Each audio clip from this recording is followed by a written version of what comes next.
Synthèse du Conseil des ministres lutte contre le VIH-Sida à Mouila, soutenance de thèse à l'Université internationale de Libreville. Voici entre autres les sujets abordés dans votre 23 heures. Mesdames et messieurs, bonsoir. Vous faites bien de choisir Gabon Première pour vous informer. Et en ouverture de ce journal, on parle du Conseil des ministres de ce jeudi au palais présidentiel. Le tour de table était dirigé par le président de la République, Brice Clotaire Oligui Nguema. Au menu, la poursuite du processus de transformation du Gabon avec l'évolution de la mise en œuvre de l'ensemble des piliers du projet de société du chef de l'État à l'approche de l'année 2026. Communication présidentielle.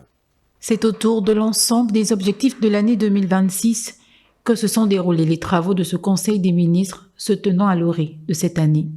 Les débats sous la supervision et conduite du chef de l'État ont permis d'évaluer la performance de l'action publique et l'efficacité budgétaire, en vue d'un bilan clair à son appréciation. Évaluation véritable déterminant nécessaire à cerner les enjeux futurs. L'exercice, arrimé aussi pilier du projet présidentiel, vise donc à préparer l'exécutif de la loi de finances 2026, première de la Ve République. Renforcer l'efficacité administrative, examiner les grandes orientations de la dite loi de finances 2026 et améliorer la coordination et le suivi de l'action gouvernementale. L'examen pilier par pilier du projet de société présidentielle a en définitive fait apparaître de nettes avancées quant aux actions réalisées et au suivi des mesures présidentielles à fort impact social et économique, ainsi que l'identification des écarts, blocages et correctifs immédiats à mettre en œuvre. Ainsi, sur le pilier 1, eau et électricité, des efforts portent sur la réponse à l'urgence énergétique, l'approvisionnement en eau potable et la réforme de la SEG. Au sujet du pilier 2, entrepreneuriat et employabilité des jeunes, plusieurs initiatives ont été lancées.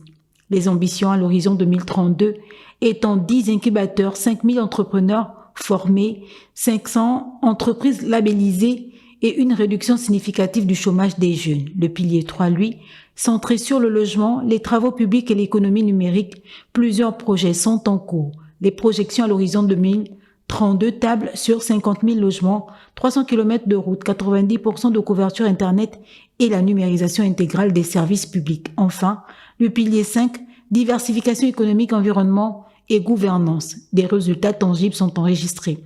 La séquence budgétaire aura permis de présenter les principaux agrégats de la loi de finances 2026 ainsi que les mécanismes d'exécution budgétaire. Le chef de l'État a par ailleurs également rappelé l'importance de l'unité et de la cohésion dans la réalisation de ces objectifs. La réussite des projets publics dépendant de la capacité du gouvernement à travailler en synergie et à partager une vision commune. Une approche qui permettra de mieux répondre aux besoins des citoyens et de renforcer la confiance entre les institutions publiques et la population. Cette réunion ministérielle de haut niveau sous la conduite du chef de l'État est, s'il en est besoin de le rappeler, un cadre privilégié de concertation et de décision pour mesurer le chemin parcouru et mieux aborder les défis à venir. Les prochaines semaines seront donc cruciales pour le suivi objectif arrêté et globalement pour la réussite des projets qui en ont découlé. Et puis, ouverture ce matin au siège de la médiature gabonaise d'une rencontre bilatérale d'échange d'expériences et de partage entre médiateurs du Tchad et du Gabon. Un séminaire qui a été ouvert par le ministre de la Réforme et des Relations avec les institutions, cela en présence des acteurs engagés dans ce domaine. Pélagie Moui, Ovono, Prestine Guayman, compte rendu. Placé sous le thème « Les médiatures de la République en Afrique centrale dans le tissu institutionnel », entre capacité d'action et perspective, cas du Tchad et du Gabon.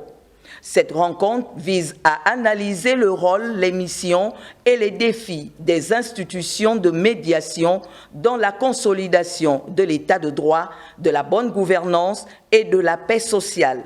Votre présence illustre l'importance accordée au dialogue institutionnel, à l'échange d'expériences, à la volonté partagée de renforcer les liens de solidarité entre nos deux institutions. Cette rencontre offre un cadre privilégié pour analyser et enrichir nos pratiques respectives.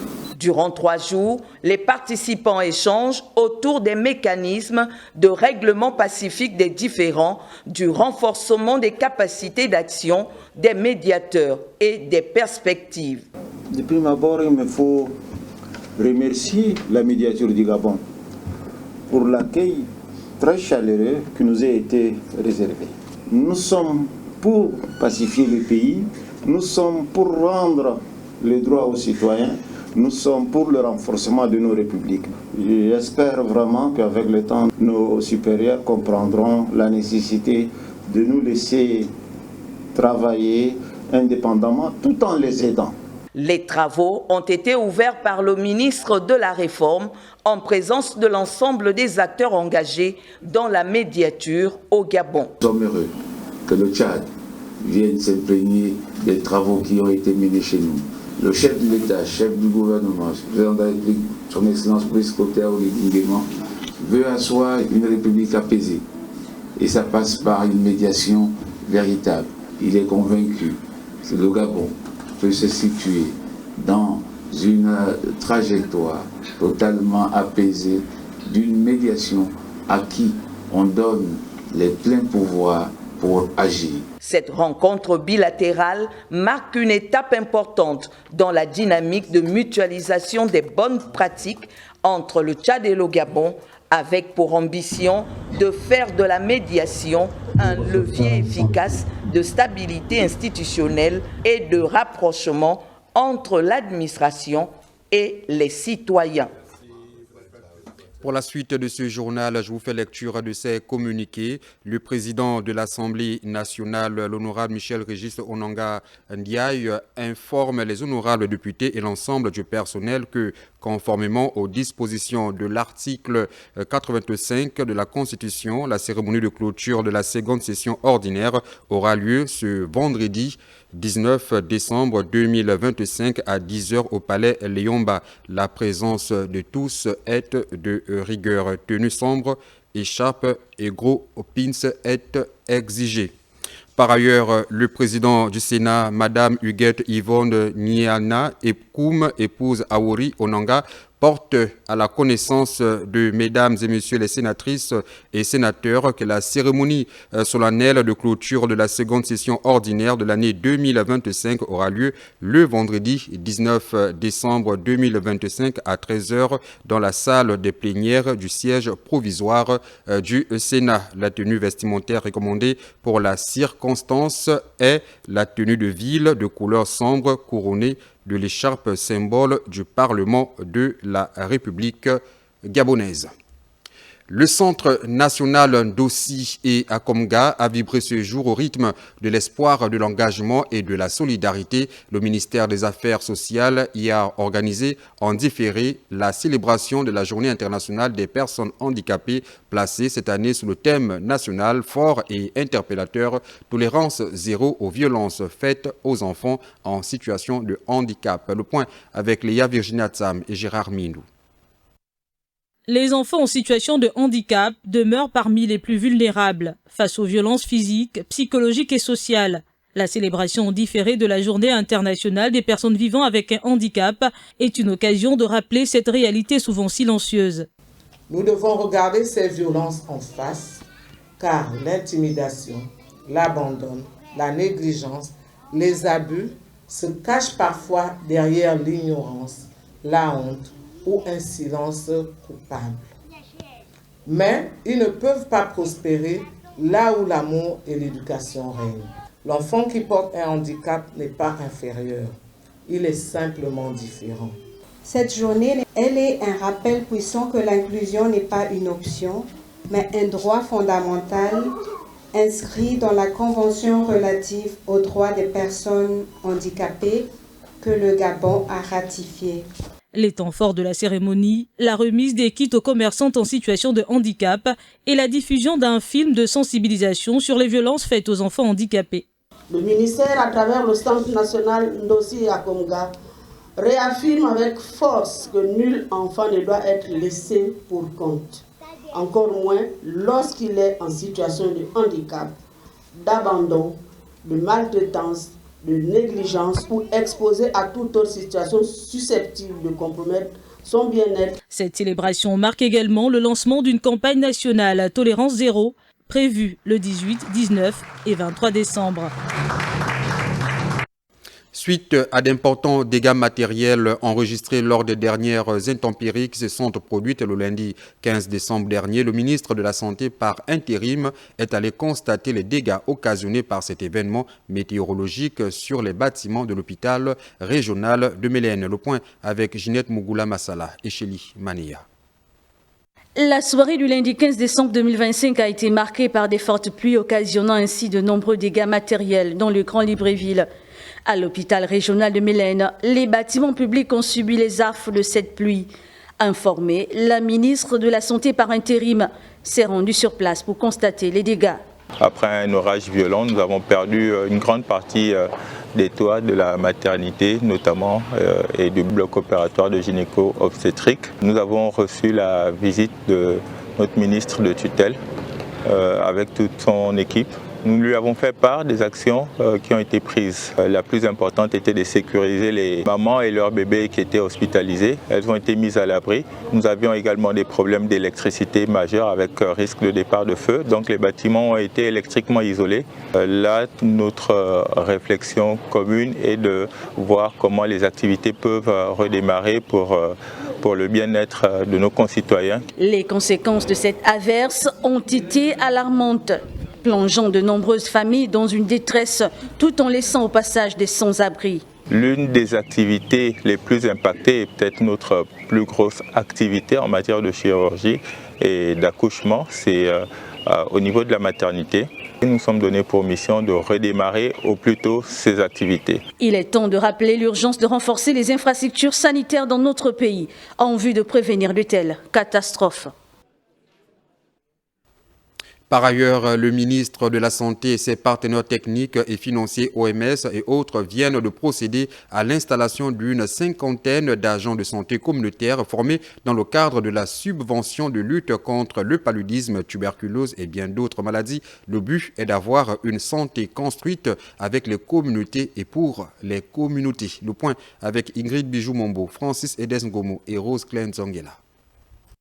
Le bien-être de la communauté n'est plus aujourd'hui une option, plutôt une exigence stratégique pour un système de santé résilient que la commune d'Ovendo enregistre sa première cohorte d'une cinquantaine d'agents de santé communautaires formés, organisés et installés officiellement au cours de cette cérémonie solennelle. Chers agents de santé communautaire, vous êtes le visage de la santé communautaire, le trait d'union entre les populations et le système de santé. Nous comptons sur votre engagement, votre éthique et votre sens du service public.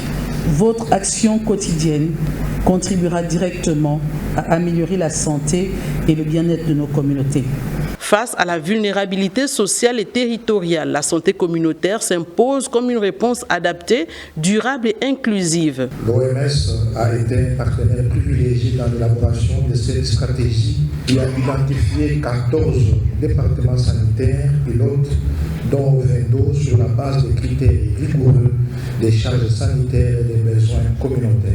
Les agents de santé communautaire sont conscients d'être investis d'une mission noble et exigeante. Aujourd'hui, nous ne recevons pas seulement un kit de travail ou un titre. Nous recevons une mission sacrée, celle d'être le premier recours, le visage rassurant et le pont solide entre notre système de santé et nos populations. Renvoyées à l'exercice de leurs fonctions, ces installations sont une traduction concrète du dynamisme qui s'inscrit dans la vision portée par le président de la République à travers le plan d'accélération de la transformation qui place l'humain et le bien-être des populations au cœur de l'action publique. Allons à l'intérieur du pays où le centre de traitement ambulatoire de Mouila et le comité multisectoriel de lutte contre le sida de Langounié organisent depuis le 1er décembre 2025 des campagnes de sensibilisation de proximité et de dépistage du VIH-Sida. Après avoir touché les élèves des écoles de Mouila et de plusieurs départements de Langounié, la caravane de lutte s'est rendue récemment à la 6e région militaire pour sensibiliser les soldats. Maël Mabunda, reportage. À Mouila, En 2025, la lutte contre le VIH-Sida prend de l'ampleur. Des actions sont menées dans les écoles et dans les casernes militaires. Le centre de traitement ambulatoire et le comité de lutte multisectorielle organisent des dépistages gratuits, des traitements et des sensibilisations pour atteindre les populations les plus touchées. Ces agents sensibilisateurs ont touché près de 2300 personnes qui ont été sensibilisées sur le marketing social du préservatif. Durant le mois de décembre, le programme se déploie dans les 9 départements de Langounié pour sensibiliser et réduire les décès évitables. Ce mois rouge vise à transformer la riposte au VIH en renforçant les liens et en donnant de l'espoir. Les militaires vont dans les frontières, ils vont souvent en mission et il arrive parfois que dans ces localités-là, il n'y a pas de préservatif. Donc il était impérieux de revenir sur les ABC, les fondamentaux de la lutte contre le sida pour que nos militaires soient de plus en plus aguerris et qu'ils aient des comportements et attitudes responsables. L'infection à VIH-Sida constitue une pandémie qui cause énormément de ravages dans le monde et ce, malgré les multiples sensibilisations. C'est vraiment louable. Vu que je ne me reproche personnellement de rien, donc si ça ne tenait qu'à moi, pourquoi pas avoir lieu 2 fois par année. Le 1er décembre, le lancement officiel a eu lieu avec l'organisation d'une table ronde dans une radio de la place et une sensibilisation au lycée public Jean-Jacques Boucavel. À Libreville, on parle de l'ouverture de l'atelier de révision du cadre réglementaire du Comité national de facilitation des échanges organisé par la Direction du commerce extérieur. La rencontre a pour but d'améliorer les textes réglementaires pour mieux répondre aux exigences internationales et réalités locales. Le point avec Linda Numa Mungengi et Cédric Nzendo. Après l'entrée en vigueur en 2017 de l'accord sur la facilitation des échanges dans plusieurs pays, le Gabon a en 2021 mis en place un comité national en charge de la coordination et du suivi des différentes dispositions. Mais face à certaines limites organisationnelles, l'heure est aujourd'hui à la révision du cadre réglementaire du dit comité. Dans le texte initial, nous n'avons pas pris en compte certains aspects et certaines administrations sectorielles. C'est pourquoi, à ce jour, nous devons le réactualiser pour intégrer dans ce comité toutes les administrations qui n'ont pas été prises en compte à l'initial. L'atelier permet également d'intégrer une sous-commission pour l'élimination des barrières non tarifaires. L'adhésion du Gabon à la ZLECAf exige également la mise en place d'un environnement commercial sûr et qui permette des échanges fluides à travers l'élimination de barrières non tarifaires au commerce. Ouvrant les travaux au nom du ministre du Commerce empêché, le secrétaire général rappelle les enjeux pour le Gabon de supprimer tout obstacle au commerce. En simplifiant les procédures, en réduisant les coûts et les délais aux frontières, nous favorisons non seulement l'attractivité du pays auprès des investisseurs internationaux et nationaux, mais aussi l'intégration de nos entreprises dans la chaîne de valeur régionale et mondiale. À l'issue des travaux, un projet de texte révisé et des recommandations concrètes sont attendus pour une mise en œuvre efficace des engagements du Gabon en matière de facilitation des échanges. Le ministre du Travail, du Plein Emploi et du Dialogue social par intérim, François Donhobian, vient de procéder à l'ouverture de l'atelier sur le processus d'élaboration du plan d'action national de lutte contre les pires formes du travail des enfants au Gabon. Ce projet vise à opérationnaliser le cadre légal et à renforcer les mécanismes de surveillance de ce phénomène. Evra Mata, Richard Moubiwa, compte rendu. Soucieux de combattre efficacement les pires formes du travail des enfants, les autorités gabonaises entendent s'appuyer sur les instruments juridiques internationaux auxquels le pays a adhéré pour prévenir, réprimander et punir la traite des personnes, en particulier le travail des enfants. Le Gabon s'engage donc pleinement à appliquer les conventions de l'OIT, numéro 138, sur l'âge minimum d'accès à l'emploi, déjà fixé en 1973, et celle numéro 182 sur les pires formes de travail des enfants de 1999. Et le Gabon cherche à mettre à l'œuvre une série d'actions concrètes. Les experts représentant le gouvernement, les organisations d'employeurs, les ONG et les partenaires au développement vont au cours de leurs travaux élaborer de façon concertée une feuille de route structurée avec les étapes, les responsabilités et échéances du processus de riposte contre le travail des mineurs. Force est de constater malheureusement qu'au Gabon, comme dans de nombreux pays d'Afrique, des enfants sont encore impliqués dans des travaux dangereux, notamment dans les secteurs agricoles, miniers et domestiques. Ces conditions compromettent leur droit à l'éducation, leur santé et leur bien-être, car chaque enfant mérite une enfance et une éducation. Les réflexions de l'atelier de lancement du processus d'élaboration du plan d'action national de lutte contre le travail des enfants au Gabon est prévu pour 48 heures et vise à opérationnaliser le cadre réglementaire et renforcer les stratégies de surveillance et d'éradication de ce phénomène. Parlons de cet atelier de formation des jeunes femmes passionnées des métiers du digital, un masterclass qui a eu pour cadre la salle de réunion de l'ANPI sous le thème « Créer des opportunités à travers les médias et la création de contenu », une initiative d'un groupe de compatriotes professionnels du domaine. Le compte rendu de Nathalie Oki et Stan Manika. Une masterclass des membres du programme Level Up Tour pour édifier l'assistance sur les enjeux de la communication digitale. Une vingtaine de créatrices de contenu a bénéficié des techniques managériales pour mieux exceller dans ce domaine de créateurs de contenu. Une formation spécifique qui va me permettre de me faire mieux connaître. On a besoin des femmes modèles qui représentent la femme gabonaise de façon excellente, que ce soit dans les médias et sur les réseaux sociaux. Elles sont à la conquête d'une nouvelle image et on pense qu'on a pu donner des outils pour qu'elles s'affirment. Le but, aider la jeune gabonaise à s'assumer, mais surtout à évoluer dans un secteur très concurrentiel où seuls les meilleurs captivent. Quand on est dans un environnement où on a le sentiment qu'on est dévalorisé, il faut justement développer toutes les techniques de personal branding. Il faut se mettre en avant, il faut faire son introspection, savoir exactement nos atouts, nos forces, qu'est-ce qu'on aime, qu'est-ce qu'on n'aime pas, qu'est-ce qui nous effraie pour nous mettre en avant, qu'est-ce qui nous retient pour nous valoriser. Et justement, c'est à ce niveau-là qu'intervient le personal branding. L'art de la transformation personnelle, du dépassement de soi, Level Up Tour, une idée originale de compatriotes spécialisés en communication, lesquels se sont fixés pour objectif d'accompagner les jeunes filles mères ou professionnels intéressés par les métiers du digital. La 5G au centre des échanges entre le président de l'ARCEP et les responsables des opérateurs mobiles Airtel Gabon et Move Africa Gabon Télécom, une rencontre technique visant à faire le point sur le processus de déploiement de cette technologie de dernière génération et à définir les étapes à venir pour sa mise en œuvre progressive sur l'ensemble du territoire. Alpha Ndombi, Guy Serge, Dizambo. La 5G au cœur des priorités numériques du Gabon.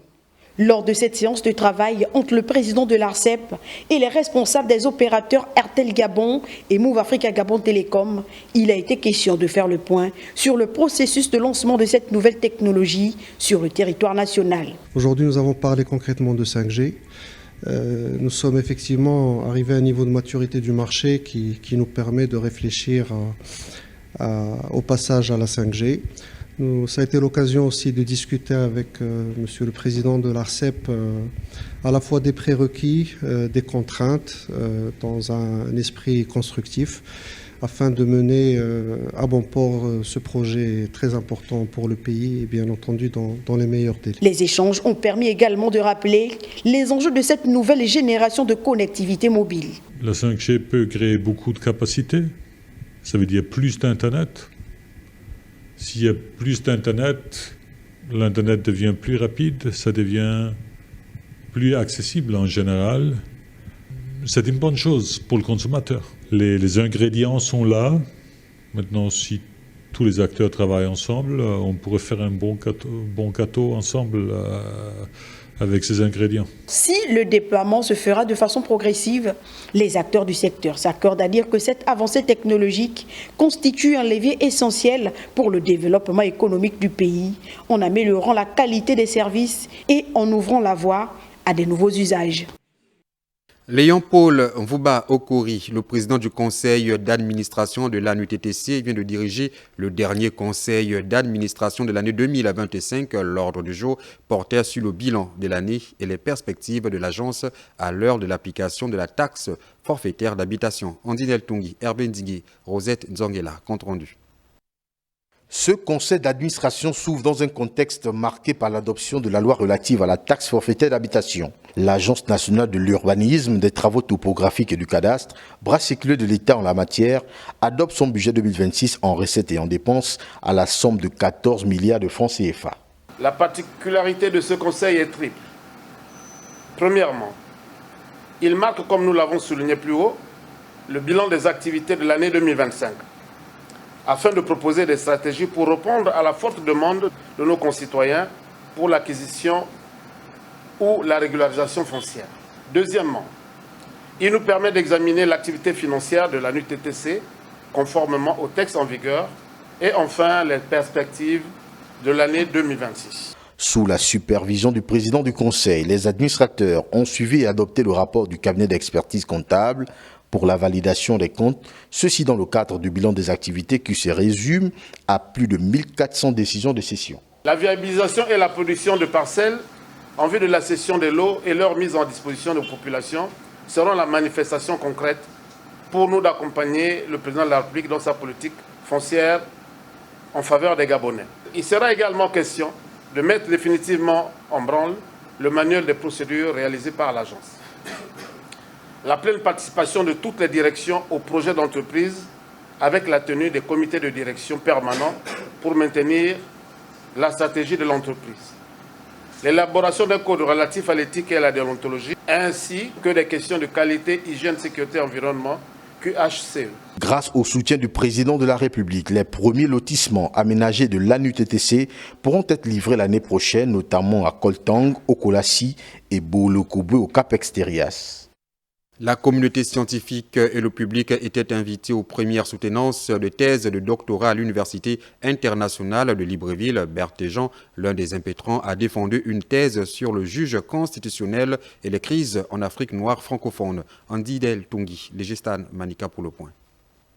Le juge constitutionnel et les crises en Afrique noire est le thème de la thèse défendue par l'impétrant au cours de cette première soutenance de thèse de doctorat. C'est au terme de plusieurs années d'études.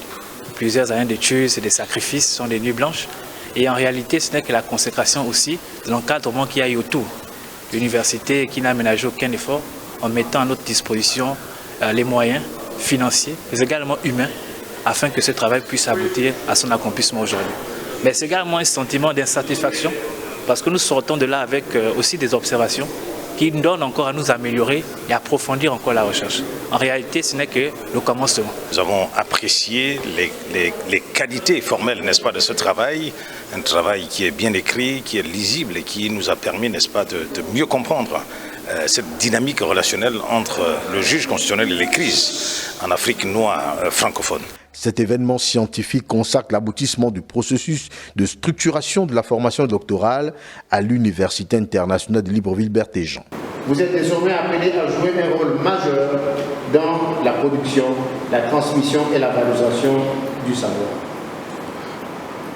Mesdames et messieurs, les sciences juridiques constituent un pilier fondamental dans la consolidation de l'État, du renforcement de la gouvernance, de la sécurité juridique et de la promotion des droits humains. Les thèses qui vont être soutenues apportent une contribution significative à la réflexion juridique, tant au niveau national que sous-régional et international. L'Université internationale de Libreville, l'école doctorale des sciences juridiques, politiques, économiques et de gestion, réaffirme son engagement en faveur de l'excellence académique au service du développement. Au gymnase de l'Institut de la jeunesse et des sports, l'association gabonaise de lutte a lancé son deuxième stage de l'année. Cette session a pour objectif principal la formation des formateurs gabonais. La formation est dirigée par un expert de l'association de lutte des pays francophones. Josina Mekam Koulou, Roméo Lembini, Chaos Mbelo Vono, reportage. Créée en 2021 et officiellement reconnue par les autorités en 2023, l'Association de lutte du Gabon entend franchir une étape majeure du développement en devenant une fédération légale. Pour devenir une fédération, on a besoin de 3 ligues. Et pour avoir une ligue, il faut avoir 3 associations. Et donc, c'est à cela que nous nous sommes attelés. L'Estuaire, nous avons déjà 4 associations. Le Goué maritime, nous avons 2 associations. Nous avons aussi d'autres associations au Haut-Ogoué et au Wolintem. L'obtention du statut légal de fédération nécessite le respect de plusieurs critères fixés par le ministère de la Jeunesse et des Sports. Nous sommes allés à la mairie de Libreville et nous avons rencontré le maire chargé des sports. Aujourd'hui, nous allons rencontrer un membre du comité national olympique au siège du comité olympique. Nous avons déjà rencontré le directeur de l'INJS. Les stagiaires engagés dans ce programme de formation des encadreurs de lutte se disent satisfaits des prémices de ces enseignements. Cette formation est déjà la bienvenue parce que ça éduque et ça renforce l'aspect moral. Dans cette dynamique, la formation de nouveaux formateurs reste une priorité avec à l'appui d'experts internationaux présents au Gabon. C'est une formation des formateurs. Donc la formation n'est pas basée seulement sur l'aspect technique. La partie principale, c'est la théorie. Savoir expliquer ce que vous faites et quand vous le faites, les gens comprennent. Les activités se poursuivront jusqu'au 22 décembre avec en point d'orgue des rencontres prévues avec plusieurs autorités du pays. PK9 derrière l'hôpital militaire de Libreville, une passerelle en béton vient d'être réalisée. L'infrastructure mise à la disposition des populations est l'œuvre du président de la République. Elle vient répondre à une question essentielle de mobilité dans cette partie de la capitale enclavée depuis plusieurs décennies. Bienvenue Miko, Stéphane Matsotse, Rosny Bibouma, reportage. Libreville, quartier PK9. Derrière l'hôpital militaire, cette nouvelle infrastructure simple en apparence vient transformer le quotidien des centaines de familles. À l'initiative du président de la République, cette passerelle piétonne en béton a été réalisée pour répondre à une préoccupation longtemps exprimée par les riverains, la traversée en toute sécurité d'un axe à risque, notamment en période de pluie. Bien avant, ici, c'était la rivière, donc c'était difficile pour nous de traverser pour se rendre au PK12. Avant, c'était dans le noir, forêt, serpents, reptiles. Bon là, la passerelle nous a permis de pouvoir mieux traverser. Quand il n'y avait pas la passerelle, on passait par l'eau, on enlevait les habits pour traverser. Là. Puis quand ça montait encore, on est obligé de nager. Quand on part à l'école, on enlève les tenues. Alors que là maintenant, on passe seulement sur la passerelle. Avant la construction de cette passerelle, les populations établies à la périphérie et les usagers de l'hôpital militaire ici étaient exposés aux dangers de la circulation et aux crues saisonnières. Je suis vraiment content du travail que M. le Président a eu à faire pour nous en nous reliant le PK12 et le PK9 parce qu'avant, je ne supportais pas de voir mes mamans traverser ici. Souvent, c'était compliqué. Il y avait la montée des eaux et tout, donc pour traverser, c'était vraiment compliqué. Nous sommes vraiment, non, ça c'est la grâce de l'État, mon fils Oligui. Tout nous a bien fait. Nous nous a enlevé au campement ici. Voilà maintenant la lumière. Là, pour traverser là. Même que la marée est haute, on enlève les habits, on passe se changer de l'autre côté. Nager, mes enfants. Mais mon frère, mon fils Oligui, oui, tu as pensé à nous.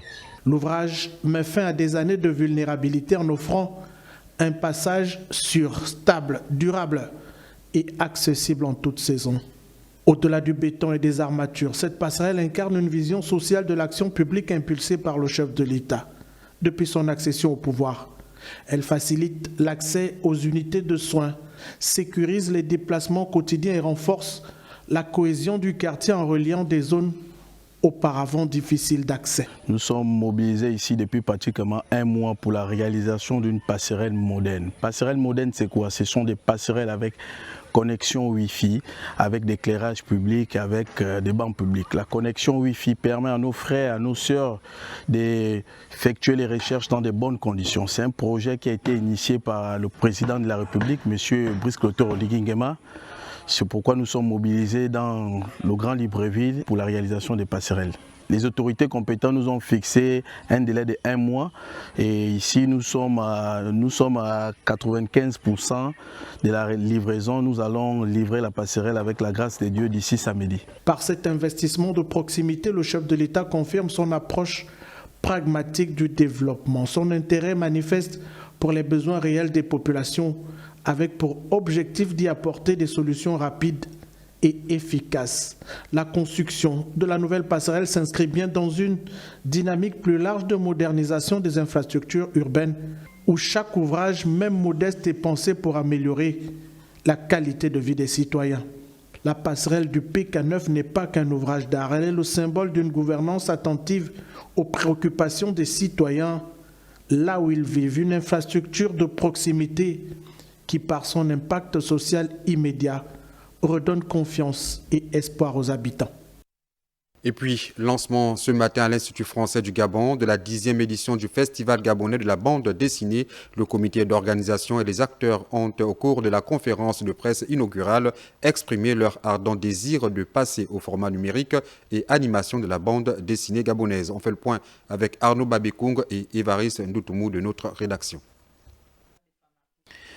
Placé sous le thème « L'évolution de la bande dessinée gabonaise à l'ère de la révolution numérique », la 10e édition du Festival gabonais de la bande dessinée s'ouvre avec une ambition claire, faire franchir un nouveau cap à la BD locale. Les auteurs, illustrateurs et passionnés réunis pour l'occasion s'accordent sur la nécessité d'une transition vers l'animation numérique tout en continuant à puiser leur inspiration dans le quotidien socio-culturel gabonais avec une ouverture sur le monde.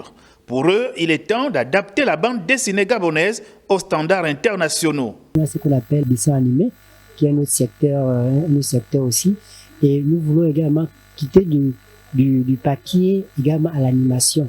Là, ce sont les domaines également qui sont pourvoyeurs de l'emploi.